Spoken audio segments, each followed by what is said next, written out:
ओम नारायण नारायण नारायण नारायण। सभी मित्रों को राम राम। दोस्तों, कैसे हैं आप सब?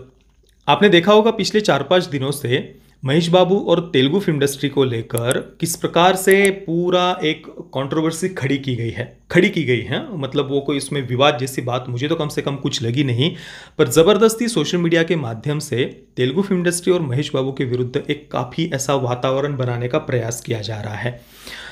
एक एक ज़बरदस्ती टारगेट करने का प्रयास किया जा रहा है।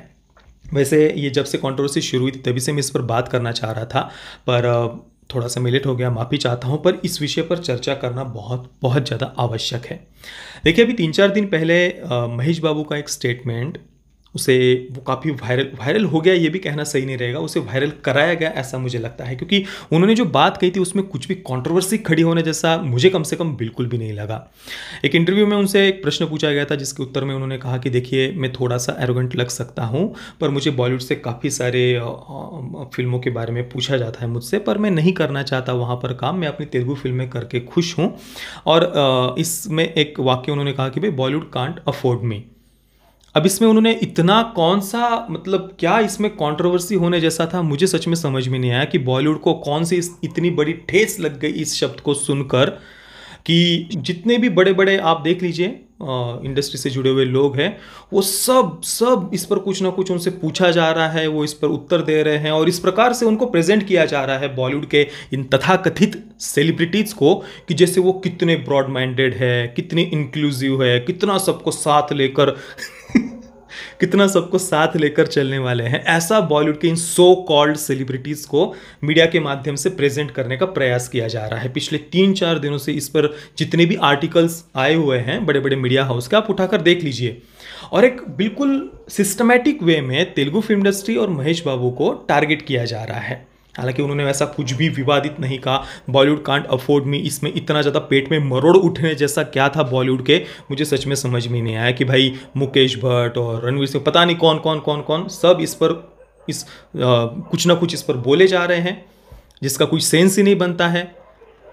और इसके बाद में फिर महेश बाबू ने कहा कि भाई, मैं, मतलब उन्होंने अपने आप इस पर स्पष्टीकरण दिया कि मैं किसी भी इंडस्ट्री के अगेंस्ट नहीं हूँ, मैं तो सबके साथ काम करने में मुझे खुशी होगी, पर मैं अपने तेलुगु फिल्म इंडस्ट्री में ज़्यादा कंफर्टेबल हूँ, जो कि इसमें कोई भी विवाद जैसी बात तो मुझे लगी नहीं।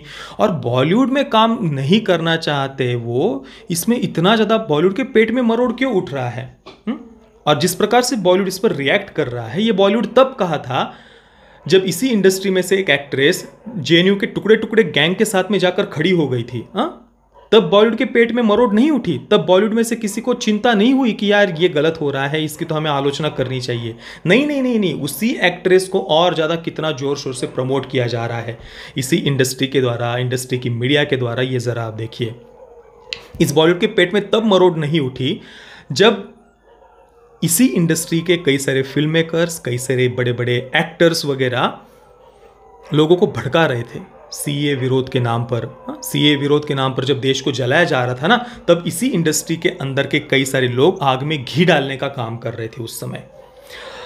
दिल्ली पुलिस ने जब उन उग्रवादी कट्टरपंथी तथाकथित स्टूडेंट्स पर कार्रवाई की, तब इसी इंडस्ट्री के लोग झूठे तथ्यों को आधार बनाकर लोगों को उकसा रहे थे, भड़का रहे थे। और इसमें ज़्यादातर इंडस्ट्री के, अगर इक्का दुक्का लोगों को आप छोड़ देंगे तो ज़्यादातर लोग इसमें सम्मिलित थे। आप देख लीजिए, उसमें फिर वो आयुष्मान खुराना हो, राजकुमार राव हो, मनोज वाजपेयी हो, लगभग सभी लोगों ने उस समय उन तथाकथित स्टूडेंट्स का साथ दिया था। जब देश में इतना ज़्यादा सीए विरोध के नाम पर किस प्रकार से जलाया जा रहा था, वो हमने देखा। उस समय बॉलीवुड के पेट में मरोड़ नहीं उठी, उस समय बॉलीवुड को चिंता नहीं हुई कि हमें इस पर रिएक्ट करना चाहिए।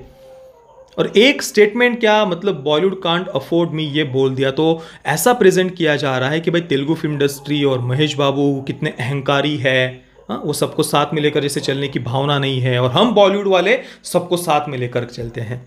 अरे तुम, ये इंडस्ट्री कैसी कैसी फिल्में बनाती है, कितनी भारत विरोधी मानसिकता वाली फिल्में बनाती है, किस प्रकार से नक्सलियों को ग्लोरीफाई करने वाली फिल्में बनाती है, किस प्रकार से हमारी भारतीय सेना के विरुद्ध प्रोपेगेंडा फैलाने वाली फिल्में बनाती है।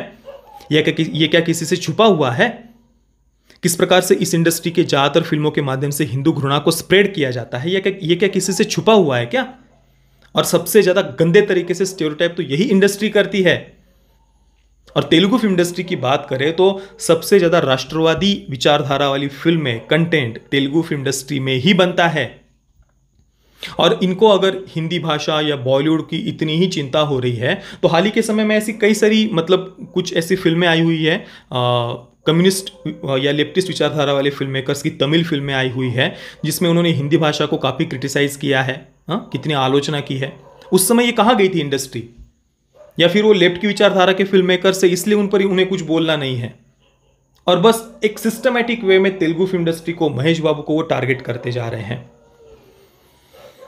ये देखकर मुझे तो कम से कम जो भी देखिए समझदार लोग हैं ना देश के, ये सब जो बॉलीवुड अभी कर रहा है ना, ये देखकर बॉलीवुड के प्रति सिंपैथी तो मेरे अनुसार किसी के मन में बनेगी नहीं, पर लोग और ज़्यादा टूटेंगे बॉलीवुड से, और ज़्यादा दूर जाएंगे बॉलीवुड से।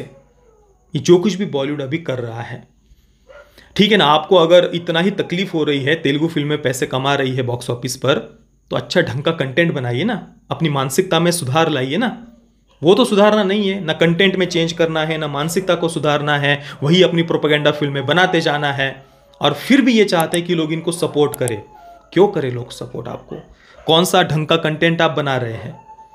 बाकी दोस्तों, आपके इस पूरे विषय पर क्या विचार है मुझे आप नीचे कमेंट में अवश्य बताना। ये वीडियो देखने के लिए आप सभी मित्रों का बहुत बहुत धन्यवाद। जय श्री राम, वंदे मातरम।